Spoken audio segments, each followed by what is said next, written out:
നെയ്യാറ്റിൻകരയിലെ bakery ഉടമയായ സ്ത്രീ ജീവനൊടുക്കിയ സംഭവത്തിൽ കോൺഗ്രസ് നേതാവിനെതിരെ പാർട്ടി നടപടിയെടുത്തിരിക്കുകയാണ്. തിരുവനന്തപുരം DCC ജനറൽ സെക്രട്ടറിയും നെയ്യാറ്റിൻകര നഗരസഭാ കൗൺസിലറുമായ ജോസ് ഫ്രാങ്ക്ലിനെ പാർട്ടിയിൽ നിന്ന് സസ്പെൻഡ് ചെയ്തിരിക്കുകയാണ്. ആത്മഹത്യാക്കുറിപ്പിൽ ഇയാൾക്കെതിരെ ഉയർന്ന ആരോപണങ്ങളുടെ പശ്ചാത്തലത്തിലാണ് നടപടി. സസ്പെൻഡ് ചെയ്ത വിവരം KPCC അധ്യക്ഷൻ സണ്ണി ജോസഫ് MLA ആണ് അറിയിച്ചിട്ടുണ്ടായിരുന്നത്.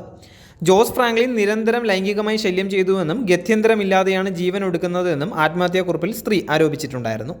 കഴിഞ്ഞ 8-ാം തീയതിയാണ് നെയ്യാറ്റിൻകര സ്വദേശി ഗ്യാസ് പൊട്ടിത്തെറിച്ച് മരിച്ചത്. 4 മാസം മുമ്പ് ആരംഭിച്ച ബേക്കറിക്ക് വായ്പ ശരിയാക്കി തരാം എന്ന് പറഞ്ഞ് ജോസ് ഫ്രാങ്ക്ലിൻ ഓഫീസിലേക്ക് വിളിച്ചു വരുത്തി ലൈംഗികമായി ഉപദ്രവിച്ചു എന്നാണ് ആത്മഹത്യാക്കുറിപ്പിലെ പ്രധാന ആരോപണം. വായ്പ നൽകണമെങ്കിൽ തനിക്ക് വഴങ്ങണമെന്നാവശ്യപ്പെട്ട് ജോസ് ഫ്രാങ്ക്ലിൻ നിരന്തരം കടയിലെത്തി ശല്യപ്പെടുത്തിയിട്ടുണ്ടായിരുന്നുവെന്നും കുറിപ്പിൽ പറയുന്നുണ്ട്. ആദ്യം അപകടമരണമെന്ന് കരുതിയിട്ടുണ്ടായിരുന്നുവെങ്കിലും ആത്മഹത്യാക്കുറിപ്പ് കണ്ടെടുത്തതോടെ ആത്മഹത്യ എന്ന് സ്ഥിരീകരിക്കുകയായിരുന്നു. മകൾക്ക് എഴുതിയത് എന്ന് കരുതുന്ന 4 പേജുള്ള ആത്മഹത്യാക്കുറിപ്പാണ് ഇപ്പോൾ പുറത്തു വന്നത്. ഭർത്താവില്ല എന്ന് കരുതി ഇങ്ങനെയൊക്കെ ചെയ്യാമോ? എനിക്കിങ്ങനെ വൃത്തികേടായിട്ട് ജീവിക്കേണ്ട, അവൻ എന്നെ ജീവിക്കാൻ സമ്മതിക്കില്ല, ഞാൻ പോകുന്നു എന്ന് പറഞ്ഞാണ് കുറിപ്പ് അവസാനിപ്പിക്കുന്നത്. വീട്ടമ്മയുടെ കുടുംബത്തിൻ്റെ പരാതിയിൽ കേസെടുത്ത പോലീസ് ഫ്രാങ്ക്ലിനെതിരെ ആത്മഹത്യാ പ്രേരണ കുറ്റവും ലൈംഗിക അതിക്രമവും ചുമത്തിയിട്ടുണ്ടായിരുന്നു. ഒളിവിൽ പോയ ജോസ് ഫ്രാങ്ക്ലിൻ കഴിഞ്ഞ ദിവസം തിരുവനന്തപുരം സെഷൻസ് കോടതി മുൻകൂർ ജാമ്യം അനുവദിച്ചു. ഇതിനിടെ ജീവന് ഭീഷണിയുണ്ട് എന്നുള്ള പരാതിയുമായി വീട്ടമ്മയുടെ മകനും രംഗത്ത് വന്നിട്ടുണ്ട്. ജീവനൊടുക്കിയ വീട്ടമ്മയുടെ ആത്മഹത്യാക്കുറിപ്പ് പുറത്തു വന്നിരിക്കുകയാണ്.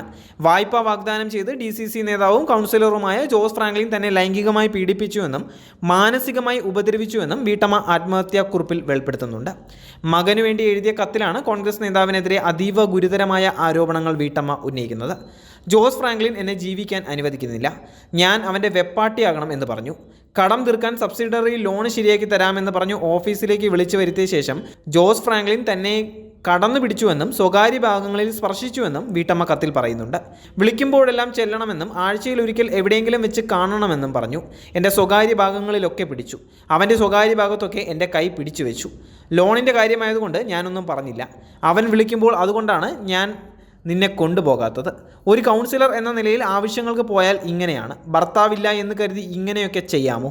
എനിക്കിങ്ങനെ വൃത്തികേടായിട്ട് ജീവിക്കേണ്ട, അവൻ എന്നെ ജീവിക്കാൻ സമ്മതിക്കില്ല, ഞാൻ പോകുന്നു എന്നിങ്ങനെ തുടങ്ങി വളരെ ഗുരുതരമായ കാര്യങ്ങളാണ് വീട്ടമ്മ ജോസ് ഫ്രാങ്ക്ലിനെതിരെ ഉന്നയിച്ചിട്ടുണ്ടായിരുന്നത്.